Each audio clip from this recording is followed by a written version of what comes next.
All right. So let's take a look at these right here. All right. We've got copper, subscript 2, and sulfide, or sulfur that becomes a negative charged ion. Okay. And we got sodium sulfide. In order to know how to name this, we know it's going to be copper. Okay. We know, since I'm putting a metal with a non-metal, this is going to be positive, this is going to be negative. Monoatomic negatively charged ions and negatively charged ions are called anions. Monoatomic anions have an IDE ending, so sulfur becomes sulfide, and SUL-FIDE is just as acceptable as SUL-PHIDE. Depends on whether you're in the United States or Britain. Okay? This is going to be sodium, and it's sulfide. Alright? But we need to know whether or not we need a Roman numeral or not. Okay? Well, if we look at, let's do sodium first. Sodium only has one kind of oxidation number. Alright? No Roman numerals needed. Copper has 2 oxidation numbers. We need a Roman numeral to tell which one of these coppers it is. So we got to figure out what the charge is on this copper. For that we have to deconstruct the formula. Okay? So we know what the charge on sulfur has to be, don't we? Okay? Copper only has positive charges. Alright? 3 plus and 2 plus. That's all it has. If it's a positive charge on the copper, I'm sorry, 2 plus and 1 plus. I was looking at cobalt. Copper is 2 plus or 1 plus. Sulfur has a bunch of charges, but only one of them is negative. Remember, we have to have a neutral compound, and the only way to have a neutral compound is if you have a combination of positive and negative particles. Okay?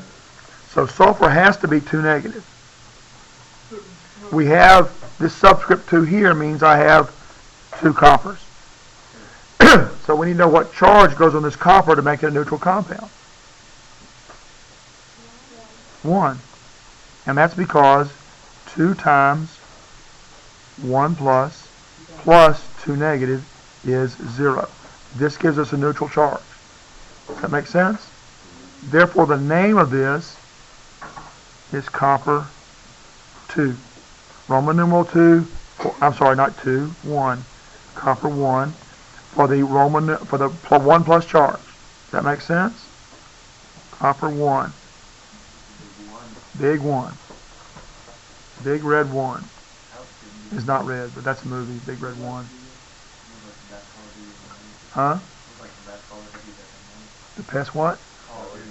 Oh. Well, there's a movie, there's a book called The Big Red One. It's all about what? Since you're an ROTC, what's it about? World War II. It's one of the divisions. Yeah. Yeah. Okay. All right. So that's how you get it's copper 1. Does that make sense? If it was the 2 plus copper, we call it copper Roman numeral 2, which I started to do a while ago. Copper 2 is a lot more common than copper 1. I just popped into my head to say copper 2.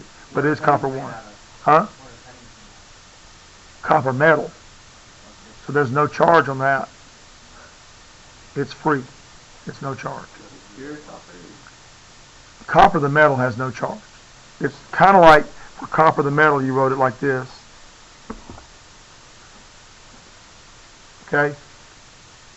Any element in its pure form, uncombined, at least in terms of ionic or covalent bonding, not combined ionic or covalent, any element that's just combined with itself has a 0 oxidation number.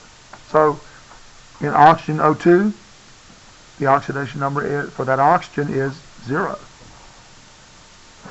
Even though it's combined with itself, because it's not combined with anything else, it's a 0 charge. And that even applies to metals that are in alloys. They're combined, but we still assume them to have a 0 oxidation number, which goes back to our Iron Man and Silver Surfer joke while ago.